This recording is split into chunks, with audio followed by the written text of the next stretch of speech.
ஆண்டவருடைய ஆவி என்மேல் உள்ளது, ஏனெனில் அவர் எனக்கு அருள் பொழிவு செய்துள்ளார்.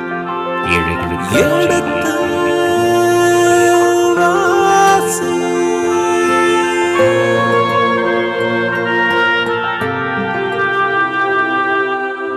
எடுத்து வாசி.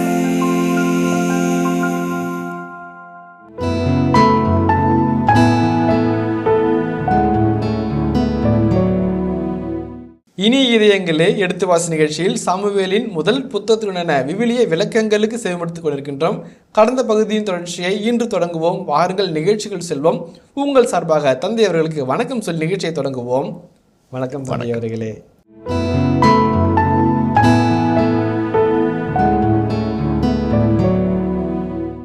எல்லாரையும் விட உயர்ந்தவன் என்று சொல்வது போர் வீரனுக்கே உரிய குணம். உங்களுக்கு ரெண்டாம் நினைவிற்கும் சவுலை பற்றி சொல்லும்போது அவர்கள் எல்லாவற்றிலும் சவுல் உயர்ந்தவராக இருக்கிறார், மற்ற அனைவருடைய தோல் அளவுதான் இருந்தார்கள் என்று சொல்றார். இப்போ உயரமும் வலிமையும் என்பது போர் வீரனுக்குரிய உரிய அழகு லட்சணமாக ஆசிரியர் பார்க்கிறார். அந்த வகையில் 6.5 முழம் என்று உயர்வு நம்பிக்கையாக சொல்லும் போது பெரிய ஆளுப்பா என்பதைத்தான் அவர் உயர்வு 6.5 முழம் என்று சொல்கிறார். முதலாவது பிசிக்கலி இஸ் மைட்டி.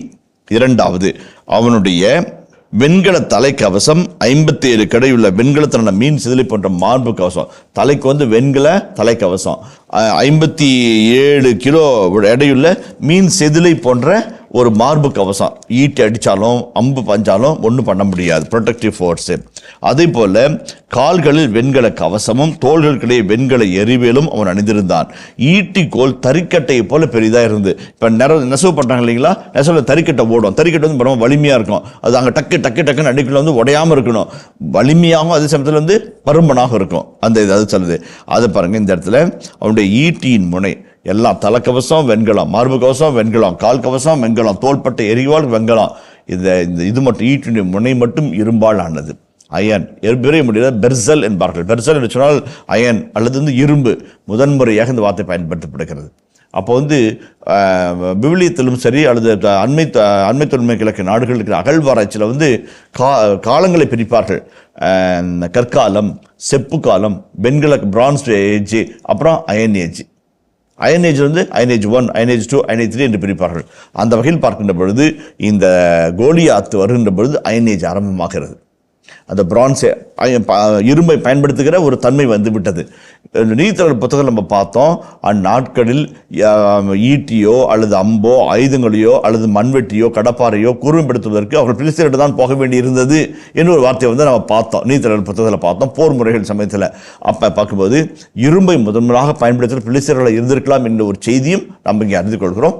முதன்முறையாக அது படைக்கருவியாக பயன்படுத்தப்படுகிறது என்பதையும் அது வலிமையுள்ள கருவியாக இருக்கிறது என்பதையும் பண்ணாங்க. உதாரணத்துக்கு தாவீது பின்னாட்கள் அபியாத்தருடைய சிறப்பு வழிபாட்டில் பங்கேற்ற பிறகு எனக்கு ஆயுதம் ஏதாவது இருக்கிறதா, இங்கே கிடைக்குமா என்று அவர் கேட்பார். அபியாத்தர் சொல்வார், இங்கே இப்போ பிலிஸ்தீனருடைய கோலியாத்தினுடைய போர்வாள் இருக்கிறது, வேண்டுமா என்பார். இதை விட உயர்ந்தது எதுவா, இது கிடைக்க முடியுமா என்று சொல்லி இந்த இரும்பு வாளை எடுத்துக்கொண்டார் என்று இவருடைய வர்ணனைகள் பின்னால் வருகிறது. அப்போ இந்த இரும்பை பற்றி ஒரு செய்தி இந்த வருகிறது, நாம் கவனிக்கத்தக்கதாக நாம் பார்க்கிறோம். இது இரண்டாவது. மூன்றாவதாக அவனுடைய கேடயம் தாங்குவோன் அவனுக்கு முன்பாக நடப்பான். இது செக்யூரிட்டி ஃபோர்ஸ் இல்லைங்களா. ஒரு சிஎம் வர்றாரு, ஒரு பிஎம் வர்றாரு, கலெக்டர் வர்றாரு, டவாலி மண்டி போயிட்டே இருப்பாரு. அவர் அரைக்கோள் விடுகிறாவும் மதிப்பு பெற்று தருகிறாவும் அவருடைய வல்லமை பறைசாற்றுகிறாவும் வருவார், அவர் போறாரு. இப்போ 2 காரியங்களை சொல்ல ஆசைப்படுறேன். ஒன்று நான் ஏற்கனவே இந்த மனிதரை பற்றி குறிப்பிட்டிருக்கிறேன். இஸ்ராயல் ஃபிங்கிள்ஸ்டைன் என்கின்ற ஒரு உலக புகழ்பெற்ற முற்போக்கு சிந்தனை உள்ள அகழ்வாராய்ச்சியாளர், ப்ரொக்ரெசிவ் ஆர்கியாலஜிஸ்ட் என்று சொல்வார்கள். இது விவிலியத்தை பற்றி தெளிவான விளக்கங்களுக்கு போக விரும்புகிறவர்களுக்காக சொல்லப்படுகிற கருத்து. கொஞ்சம் டெக்னிக்கல் ஐடியா என்ன அவர்களுடைய கருத்து பிரகாரம் என்னென்றால், இந்த கதையை அவர்கள் பின்னாளில் எழுதியிருக்கிறார்கள். எழுதப்பட்ட காலம் கிரேக்க காலமாக இருந்திருக்கலாம். இப்போ சொல்லப்படுகிற அது ஆயுதங்கள் அதனுடைய இதெல்லாமே ஒரு கிரேக்க போரினுடைய ஆயுதங்களை அன்றி வேறில்லை. இவ்வளோ பர்ஃபெக்டாக தலைக்கு காலுக்கு hand cups, legs, hip, javelin இதெல்லாம் நன்கு சீரமைக்கப்பட்ட தேர்ந்த தொழில்நுட்பம் மிகுந்த ஒரு நாகரிகம் அடைந்த கலாச்சாரத்தினுடைய போர்க்கருவிகள். இது எப்போ வந்துச்சு? அலெக்சாண்டர் போன்ற மாவீரர்கள் உலகத்தையே வெல்லக்கூடிய புறப்பட்டு போகும்போது இப்படிப்பட்ட ஒரு படை கலாச்சாரம் வந்துச்சு, ஆயுத கலாச்சாரம் வந்துச்சு. ஒரு வேலை லேட்டாக எழுதியிருப்பாங்களோ என்ற ஒரு கேள்வியை சந்தேகத்தின் முன்பாக வைக்கிறார். அதுதான் அப்படின்னு சொல்ல வரல, அவர் ஒரு சந்தேகத்தை வைக்கிறது மக்கள் முன்பாக சொல்ல ஆசைப்படுகிறேன். இன்னும் அதை பற்றிய செய்திகள் நம்ம வாசிக்கலாம். இஸ்ராயல் ஃபிங்கல்ஸ்டைன் பைபிள் அன்அர்த்தட் என்ற புத்தகத்திலே அவர் இதை குறிப்பிடுகிறார். நம்ம படித்தோம்னாக்க இன்னும் நிறைய தெளிவுகள் விளக்கங்கள் நமக்கு கிடைக்கும். நான் என்ன சொல்ல வரேன்னாக்க, ஒன்று 6.5 முழம் என்று சொல்ல முடியாத உடல் வலிமை மிக்கவன், படைக்கருவிகளை உச்சத்திலிருந்து உள்ளங்கால் வரை அணிகலன்களினால் படைக்கலன்களால் அவன் நிரப்பப்பட்டு ஆயுத வலிமை பெற்ற ஒரு மிகப்பெரிய மனிதன். உடல் பலம் இருக்கிறது, ஆயுத பலம் இருக்கிறது. வேற என்ன வேணும் ஜெயிக்கிறதுக்கு? இன்னொருத்தி ஆசிரியர் ஏற்பட. அடுத்த வசனத்தை வாசிப்போமே, 8ஆம் வசனம். அவன் இஸ்ரேல் படைகளுக்கு எதிரே நின்று உரத்த குரலில், நீங்கள் போருக்கு அணிவகுத்து வந்தீர்கள், நான் ஒரு பெலிஸ்தியன், நீங்கள் சவுலின் அடிமைகள் அல்லவா? உங்களில் ஒருவனை தேர்ந்தெடுங்கள், அவன் என்னிடம் வரட்டும், அவன் என்னுடன் போரிட்டு என்னை கொன்றால் நாங்கள் உங்களுக்கு அடிமைகளாவோம். நான் அவனை வென்று அவனை கொன்றுவிட்டால் நீங்கள் அடிமைகளாகி எங்களுக்கு பணி செய்ய வேண்டும் என்றான். மேலும் அந்த பெலிஸ்தியர், இதோ இஸ்ரேல் படைகளுக்கு சவால் விடுகிறேன், என்னோடு போரிட இப்பொழுதே ஒருவனை அனுப்புங்கள் என்றான். சவுலும் இஸ்ரேல் அனைவரும் பெலிஸ்தீனின் வார்த்தைகளை கேட்டு கலங்கி பெரிதும் அச்சமுற்றனர். ஓகே, 2 செய்தி நான் சொல்ல விரும்புகிறேன். ஒன்று இந்த சூளுரை வார்த்தைகள், அச்சுறுத்தும் வார்த்தைகளை பாருங்கள். அது சில சமயத்தில் புலி அடிக்கிறதுக்கு முன்னே கிளி அடிக்கும்பாங்க இல்லைங்களா? புலி அடிக்குதுன்னு, புலி அடிச்சதோ இல்லையோ அந்த பயத்தில் பாதி பேர் செத்துருவாடுங்க. அந்த மாதிரி அந்த கோலியாத்தை அடித்து சாக போகிறாங்களோ இல்லையோ, அவன் பேசுகிற பேச்சை கேட்டே சவுலும் படை வீரர்களும் பெரிதும் அச்சமுற்று கலங்கினார்கள். இந்த வார்த்தை பாருங்கள், பெரிதும் அச்சமுற்று கலங்கினார்கள். என்ன நினைச்சா அவனை சாதிச்சிட்டான் இல்லைங்களா? அச்சுறுத்தணும்னு நினைச்சான், இன்டிமிடேட் பண்ணுன்னு நினைச்சான், பண்ணிட்டா அவங்கள விக்டிம் ஆயிட்டாங்க. இதுலேருந்து தப்பிக்கிறவன் தான் வீரனா வருவான். அது அந்த காட்சி அப்புறம் சொல்கிறேன்.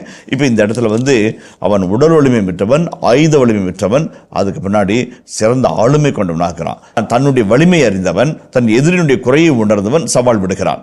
அச்சுறுத்தும் வார்த்தைகளினாலே அவர்களை அச்சத்திற்கு உள்ளாக்குறான். அவர்களும் அச்சப்பட்டு கலங்கி நடுங்கி நிற்கிறார்கள். இதுதான் அவன் நினைச்சது நடக்குது.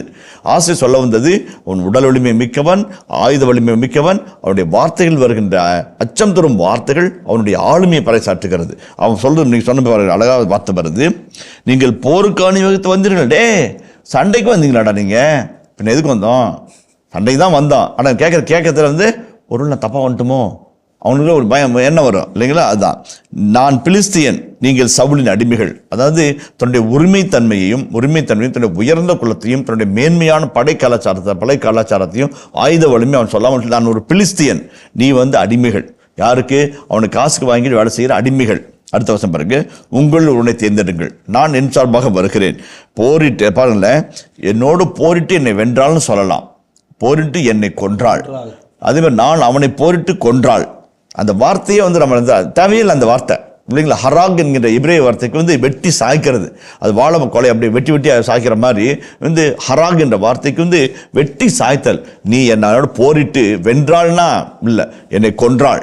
வென்றாளை போய் கொன்றாளுக்கு மாற்றிக்கிறாங்க. அது வேணா பார்க்க, you will tie. If you come and fight with me, you will tie. If I come and fight with you, you will tie. நான் வந்தாலும் நீ வந்தாலும் சாப்பிட்ற நீ தாண்டா என்பதை உறுதியாக சொல்லுகிறேன். அப்போ எவ்வளோ ஒரு அச்சுறுத்தும் வார்த்தைகள் சொல்லிட்டு கடைசியாக சொல்லணும், எங்களுக்கு பணிவிடை செய்ய வேண்டும். ஏற்கனவே நீ எங்கே பண்ணுற? சவுலுக்கு அடிமையாக இருக்கிற, இப்போ எனக்கு அடிமையாகணும், பணி செய்ய வேண்டும், பணிவிடை செய்ய வேண்டும். ஒரு அடிமையின் வேலை பணிவிடை. நீ சவுலுக்கு செஞ்சுருக்கிற அந்த ஹெஜமானி மாறும். எனக்கு கேள்வி, நீ பணி செய்ய போகிற, எனக்கு பணிவிடை செய்ய வேண்டும். சவுல் தயாராக்கிறியா கேட்டுட்டு சூளுரை விடுகிறார். அடுத்தது பாருங்க, படையில் சவால் விடுகிறேன். சவால் விடுகிறேன் என்பது ஓப்பன் இன்விடேஷன் ஃபார் கன்ஃபரன்டேஷன். அதான் சொல்றாரு, என்னோடு போரிட இப்பொழுதே ஒருவனை அனுப்புங்கள். ஜஸ்ட் நவ், இப்போ இந்த நிமிஷம் நான் ரெடிடா, நீ ரெடியா என்ன? ஒரு நீயா நான் என்ற போட்டிக்குள்ளாக அவனை அனுப்பி விடுகிறான். அதனால் 3 காரியங்களை சொல்ல விரும்புகிறான். ஒன்று அவன் உடல் வலிமை மிக்கவன், ஆயுத பலம் மிக்கவன், ஆளுமை வலிமை அறிந்தவன். இதனால் அவன் ரொம்ப கான்ஃபிடண்ட்டாக ஒரு சவால் விடுகிறான். இது முதலாவது. இரண்டாவது எப்பயுமே எதிரானுடைய மிகப்பெரிய பலம் அச்சுறுத்துவர். அச்சுறுத்தும் போது நாம் அச்சப்பட்டோம் என்று சொன்னால் வெற்றி நமது ஆகாது. ரொம்ப முக்கியம். சில சமயத்தில் நமக்கு முன்பாக இருக்கிற சவால்கள் மலை போல நின்றாலும் நமக்குள்ளாக இருக்கிற தன்னம்பிக்கை இமயம் போல உயர்ந்தால் நம்மால் வெற்றி பெற முடியாது. மலை போல் வருகின்ற சவாலை இமயம் போல் என்ற நம்பிக்கையினால் வெற்றி கொள்வதுதான் அறிவு. அதான் ரொம்ப முக்கியம். கோலியாத் நினைச்சான், இவன் அச்சுறுத்தினாவே போதும், இன்டிமிடேட் பண்ணாவே போதும்.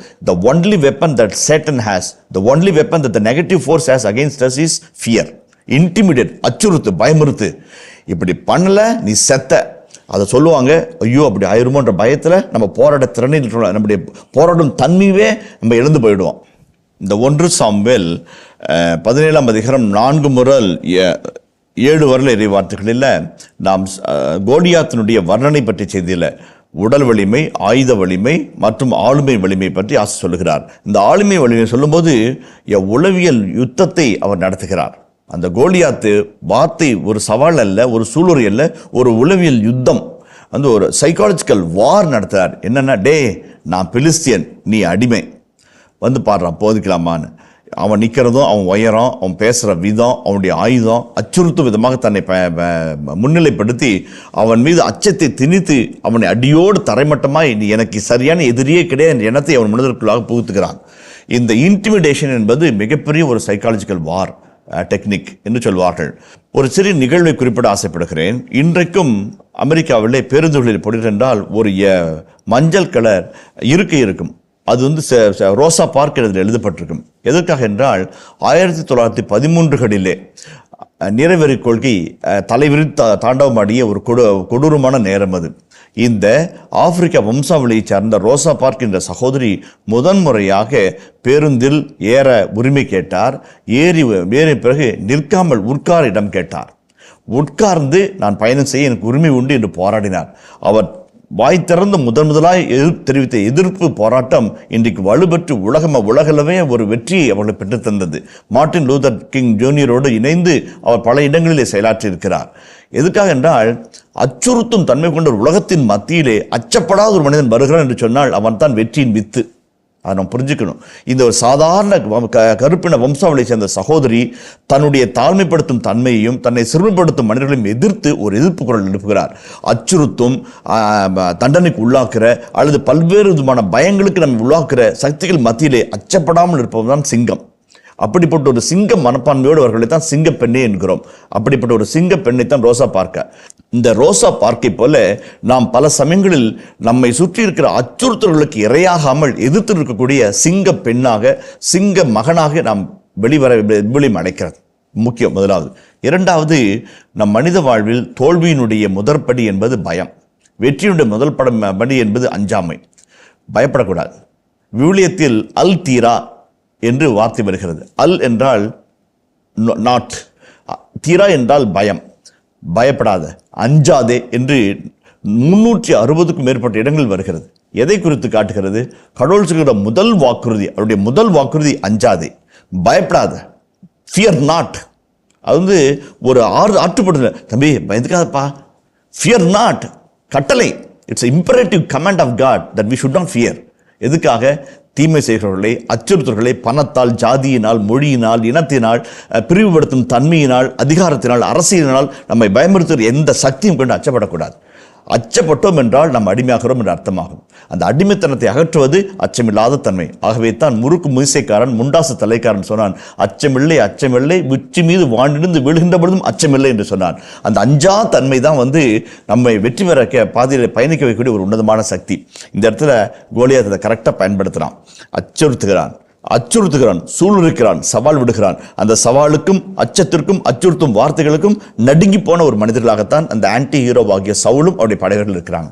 இதுக்கு மாற்று கலாச்சாரமாக தாவீது வருவார். அவர் கோலியாத்தை பற்றிய எண்ணத்தையும் கோலியாத்து பற்றிய செய்தியும் சொல்லும்போது ஒரு மாற்று கலாச்சாரத்தையும் மாறுபட்ட கோணத்தில் எதிரி எப்படி பார்க்க வேண்டும் என்பதை நமக்கு கற்றுத்தருகிறார். அதுதான் அவன் வாழ்க்கையின் பாடம்.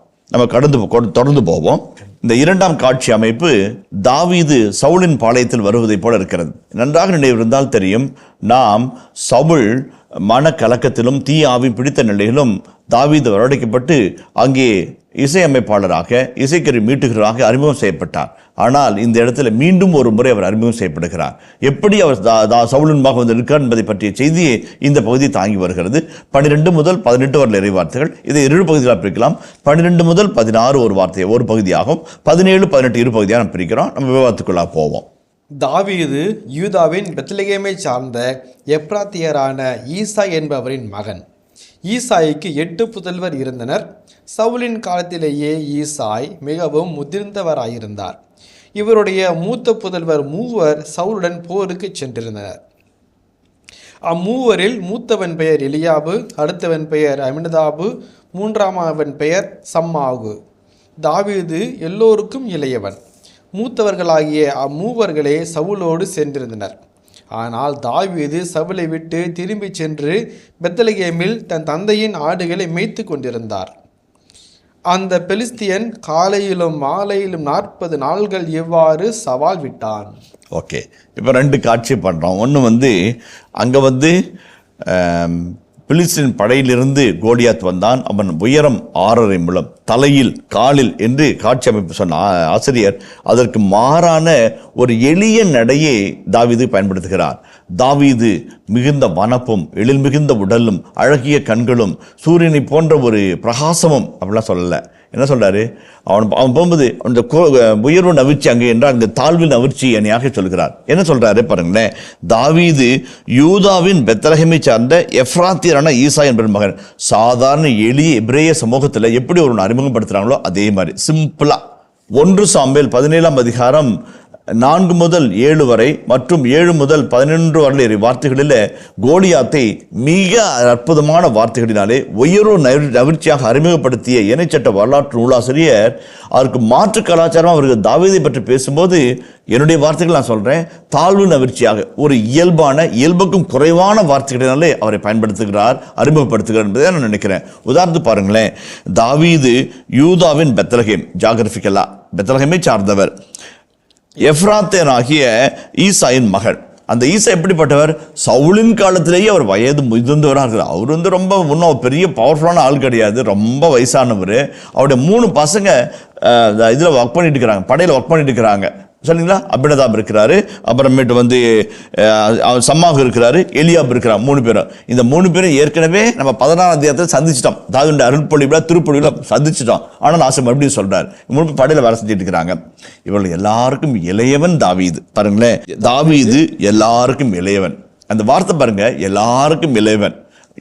கத்தோன் என்று பயன்படுத்துகிறார். கத்தோன் என்பது சிறிய, இளைய அல்லது மிகச்ச இன்சிக்னிஃபிகண்ட் என்றெல்லாம் மொழிபெயர்ப்பு செய்கிறார்கள்.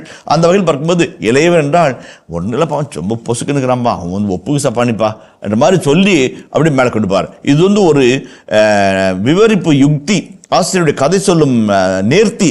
அழகாக ஒரு சின்ன ஒரு கடுகு உள்ள விட்டு அந்த கடுகு வெடித்து சிதறும் போது எவ்வளவு பற்றிய வல்லமை வெளிப்படுத்தும் என்பதை ஆசிரியர் நமக்குள்ளாக ஒரு தீவிரத்தை உருவாக்கிவிட்டு நம்மை அந்த வர்ணனையோடு நடக்க வைக்கிறார். 15 வாசிங்களேன். ஆனால் தாவீது சவுலை விட்டு திரும்பி சென்று பெத்லகேமில் தன் தந்தையின் ஆடுகளை மேய்த்து கொண்டிருந்தான். அந்த பெலிஸ்தியன் காலையிலும் மாலையிலும் 40 நாள்கள் இவ்வாறு சவால் விட்டான். 1 நாள் அல்ல, 2 நாள் அல்ல, 40 நாள். காலை மட்டுமல்ல, மாலையிலும், காலையிலும் மாலையிலும் உண்மை தொகை 40 நாட்கள். 1 அல்ல, 2 அல்ல, 40. காலையும் மாலையுமே ஒரு முழுமை, பர்ஃபெக்ஷனு. 40 என்பது பர்ஃபெக்ஷனு. அப்ப சவால் விடுகிறான். எப்படிப்பட்ட சவால்? மிக கடுமையான, அச்சுறுத்துகிற, நம்மை கோழை உள்ளத்திற்குள்ளாக்குற, அச்சப்படுத்துகிற ஒரு சவால் விடுகிறான். அதற்கு எல்லாரும் நடுங்கி இன்றே இப்பொழுது என்னிடம் போரிட வாருங்கன்னு சொன்னாரு. 40 நாள் ஆச்சு, ஒருத்தனும் வரல. ஆசிரியர் சொல்ல வர பாருங்க, இப்பொழுதே உங்களில் யாராவது என்னோட போரிட வாருங்கள் தான் சவால் விடுறாரு. ஒவ்வொரு நாளும் அவன் சொல்றான் இப்போதுன்னு. எப்பயோ பார்த்துக்கலாம்டா அப்படின்னு ஓடி போயிடுறாங்க. அதான் காட்சி, அழகான காட்சி. இப்போ 17ஆம் வசனத்தில் பாருங்களேன், முதல் முறையா தாவீது இந்த காட்சியில வாய் திறந்து, ஈசாய் தம் மகன் தாவீதம், உன் சகோதரர்களுக்காக இந்த 20 படி அளவுள்ள ஒரு மரக்கால் மாவையும் 10 அப்பத்துண்டுகளையும் எடுத்துக்கொண்டு பாளையத்தில் இருக்கும் உன் சகோதரிடம் உடனே விரைந்து செல். இந்த 10 பால் கட்டிகளை ஆயிரத்தவர் தலைவனிடம் அளித்துவிட்டு உன் சகோதரன் நலவுடன் இருக்கின்றார்களா என்று கேட்டு அவர்களிடமிருந்து அடையாளம் ஒன்றை பெற்று வா என்று கூறினார்.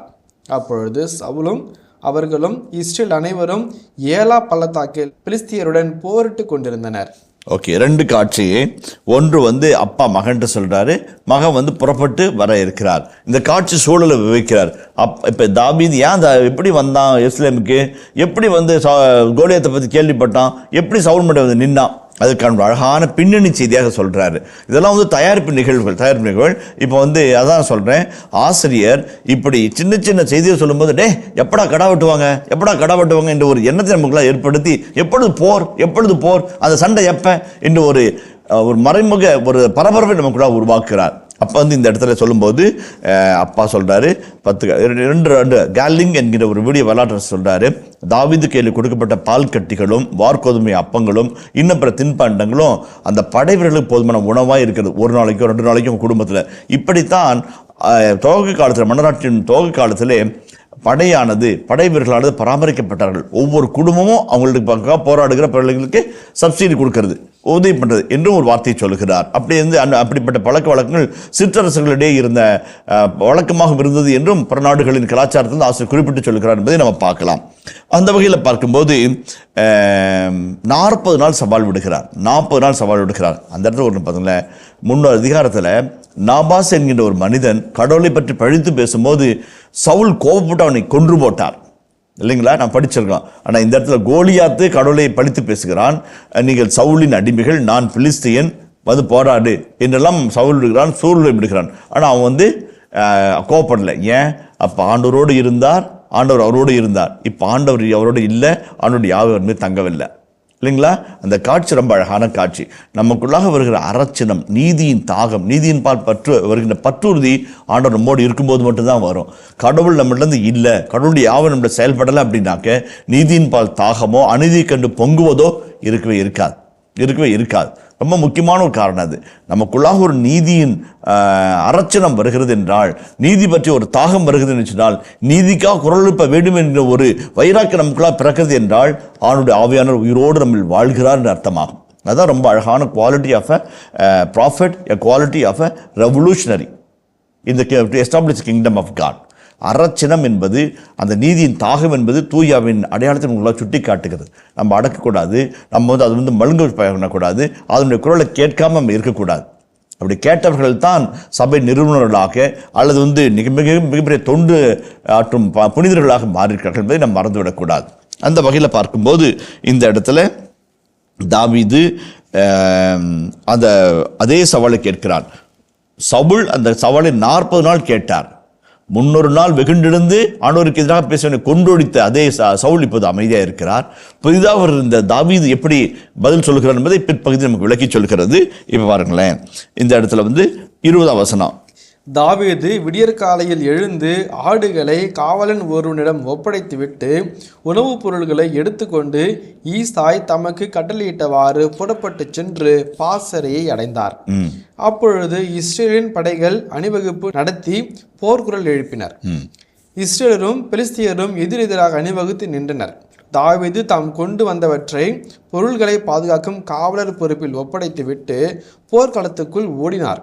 அங்கே தம் சகோதரர்கள் கண்டு நலம் விசாரித்தார். அவர் அவர்களோடு பேசி கொண்டிருக்கையில், இதோ காத்து நகரை சார்ந்த பெலிஸ்திய வீரனான கோலியாத் என்பவன் பெலிஸ்தியர் அணிகளில் நின்று வெளித்தோன்றி தான் முன்பு சொன்ன வார்த்தைகளையே மீண்டும் சொன்னான். தாவீது அதை கேட்டார். அவனை கண்ட இஸ்ரேல் அனைவரும் மிகவும் அச்சமுற்று அவன் முன் நின்று ஓடினர். இதோ இருக்கிற மனிதனை பார்த்தீர்களா? இஸ்ரேல் உண்மையாகவே இழிவுபடுத்த இவன் வந்துள்ளான். இவனை கொல்பவனுக்கு அரசர் மிகுந்த செல்வம் அளித்து தம் மகளையும் மனமுடித்து கொடுப்பார். அத்துடன் இஸ்ரேலிடையே அவர் தந்தை வீட்டாருக்கு மட்டும் வரிவிலக்கு செய்வார் என்று இஸ்ரேலர் தங்களுக்குள் பேசிக்கொண்டனர். இந்த காட்சியின் 2ஆம் பகுதியில் தாவீது கோலியாத்துடைய சூளுரையை கேட்கிறார். எப்படி கேட்கிறாரு? எதேச்சியா வந்தார். Accidentally he came. Okay, by chance he came there and அவனுடைய சகோதரோடு பேசிக்கிறார், நல்லா விசாரிச்சுக்கிறாரு. வழக்கம் போல கோலியாத் வருகிறார். வழக்கம் போல அப்பா சொன்னதுனால இவர் வந்தார், வழக்கம் போல இவன் வரான். இவனுடைய சூளுரையை கேட்டது வந்து எதேர்ச்சியினால, ஆக்சிடென்டலாக இவன் கேட்குறான் இல்லைங்களா. அது அப்போ வந்து ஒரு அழகான ஒரு செய்தி அங்கே சொல்லப்பட்டிருக்கிறது. இதோ காத்து நகரது மக்கள் அவனை கண்டு அனைவரும் அச்சமுற்று ஓடினர். இதோ இந்த நிற்கிற மனிதனை பார்த்தீர்களா? இஸ்ராயலை உண்மையாக இழிவுபடுத்தி அவன் வந்துள்ளான். இவனை கொல்பவனுக்கு அரசர் மிகுந்த செல்வம் அளித்து மகளை கொடுப்பார். அத்துடன் இஸ்ராயலிடையே அவன் தந்தை வீட்டாருக்கு மட்டும் வரிவிலக்கு செய்வார் என்று பேசிக்கொண்டார்கள். நல்லா பாருங்க, ரொம்ப அழகான ஒரு செய்தி, ரொம்ப அழகான செய்தி. தாவீது எந்த நேரத்திலும் சன்மானத்தை விரும்பி செயல்படுகிறவர் அல்ல என்பதை பற்றி ஒரு எண்ணத்தை நமக்கு தெளிவுபடுத்த விரும்புகிறார். அது எவ்வளோ அழகாக சொல்கிறார் பாருங்க. இந்த கோலியாத்து பேசலாம் பாரு, இவன் எதுக்கு வந்துக்கிறான்? நம்ம ஆளுங்களையும் நம்ம இனத்தையும் இழிவுபடுத்த வந்துக்கிறான், நம்மளை எல்லாத்துக்கும் அவமானப்படுத்த வந்துக்கிறான். அது இவனை ஒரு வேளை நம்ம எதிர்த்து போராடி ஜெயிச்சோம்னா அரசர் 3 விதமான பரிசு கொடுப்பார். ராஜ்யத்தில் பாதி கொடுப்பார், மகளை கொடுப்பார், அவனுக்கு விதி விலக்கு கொடுப்பார். இனிய இதயங்களே, எடுத்து வாசி நிகழ்ச்சியில் சாமுவேலின் முதல் புத்தகத்துடனான விவிலிய இறை வசனங்களுக்கு செவிமடுத்துக் கொண்டிருக்கின்றோம். இதன் தொடர்ச்சியை மீண்டும் அடுத்த பகுதியில் பார்ப்போம். அதுவரை இணைந்திருங்கள். இயேசுவுக்கே புகழ், இயேசுவுக்கே நன்றி, மரியே வாழ்க. புறாக்கள் ஏழைகளினுடைய காணிக்க, வறியவர்களுடைய காணிக்க தான் கோயில் ஒப்புக்கொடுக்கப்பட்ட பொழுது கூட ஆடுகளையோ மாடுகளையோ கொடுப்பதற்கு வசதி இல்லாத ஒரு பெற்றோரினால் 2 மாடப்புறாக்களையும் காட்டுப்புறாக்களையும் காணிக்க கொடுத்தாங்க. அவருக்கு தெரியும் ஏழைகளுடைய காணிக்கையை அவமரியாதைப்படுத்தக்கூடாது, எடுத்துட்டு போங்க. இறைவாக்கள் அனைவரும் கோபவாதிகள், மிதவாதிகள் அல்ல. கோபப்படுவதனால், சமூகத்தை சாடுவதனால் இறையரசை கட்டி எழுப்பிய நல்ல மனிதர்கள்.